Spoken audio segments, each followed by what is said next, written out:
అది చలికాలం. రవి తన కారులో తన ఫ్రెండ్ అయిన రాము తన బర్త్డే పార్టీకి వెళ్ళి వస్తున్నాడు. కానీ అది బాగా రాత్రి అయ్యింది. సుమారు సమయం రాత్రి 1:45 కావస్తోంది.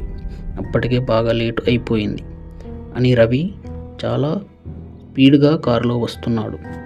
అది హైవే మరియు బాగా రాత్రి అయ్యింది. బాగా మంచు పడుతోంది. కానీ రవికి కొంచెం దూరంలో ఎవరో ఒక లేడీ కనిపిస్తోంది. అప్పుడు రవి ఇలా అనుకున్నాడు, తన కూడా అలాగే ఎక్కడో పార్టీకి వెళ్ళి ఉండవచ్చు, అందుకే లేట్ అయ్యిద్దని అనుకున్నాడు.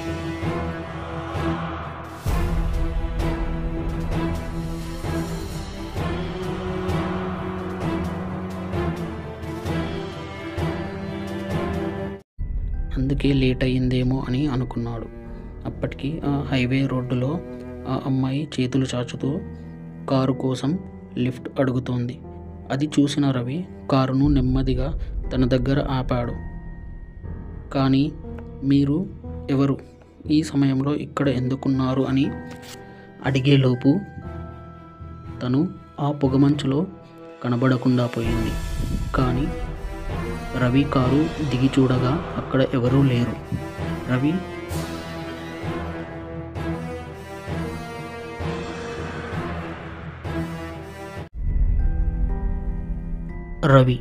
ఏంటి ఇలా అయ్యింది అనుకుంటూ కారు స్టార్ట్ చేశాడు. అలా కొంచెం దూరం పోయేసరికి రవికి ఇలా అనుకుంటున్నాడు, నేను నిజంగా చూసింది అమ్మాయినేనా లేదా అలా భ్రమపడ్డానా అని అనుకుంటూ వెళ్ళసాగాడు. అప్పటికి టైం చాలా కావస్తోంది. చుట్టూ అడవి, మధ్యలో హైవే రోడ్, బాగా మంచులో రోడ్డు కప్పబడి ఉంది. రవికి ఒక్కసారిగా ఒక స్వరం వినపడింది. అది కారు ఆగినందుకు ధన్యవాదాలు. గుండె ఆగినంత పనైంది. అప్పటికే రవికి చెమటలతో తడిసిపోయాడు. కారు సడన్గా ఆపి వెనక్కి తిరిగి చూశాడు. అదే మహిళ వెనుక కూర్చుంది. భయంకరమైన మొహం, చాలా పొడవాటి గోర్లు, ఎర్రటి కళ్ళు. అలాగే కారు మూవ్ అవ్వడం స్టార్ట్ అయ్యింది. కానీ అది అదుపు తప్పి ఆ రోడ్డు పక్కన అడవిలోకి వెళ్ళడం ప్రారంభమైంది. రాము అనుకున్నాడు, రవి ఇంటికి వెళ్ళి ఉండవచ్చు, ఒక్కసారి ఫోన్ చేసి చూద్దామని. ఫోన్ చేయగా ఫోన్ లిఫ్ట్ చేశారు. కానీ అంతా నిశ్శబ్దం.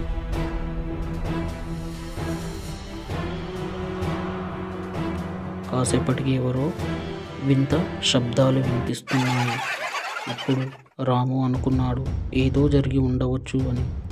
మరునాడు ఉదయం రాము పోలీస్ స్టేషన్కి వెళ్ళి కంప్లైంట్ చేయగా పోలీసులు రవి కారును కనుగొన్నారు. అప్పటికి ఇంకా కారు ఆ అడవిలో ఇంజన్ ఆన్లోనే ఉంది అని డ్రైవర్ సీటు ఖాళీగా ఉంది. సీటులో రక్తం మరకలు, లోతైన గోర్ల ముద్రలు ఉన్నాయి.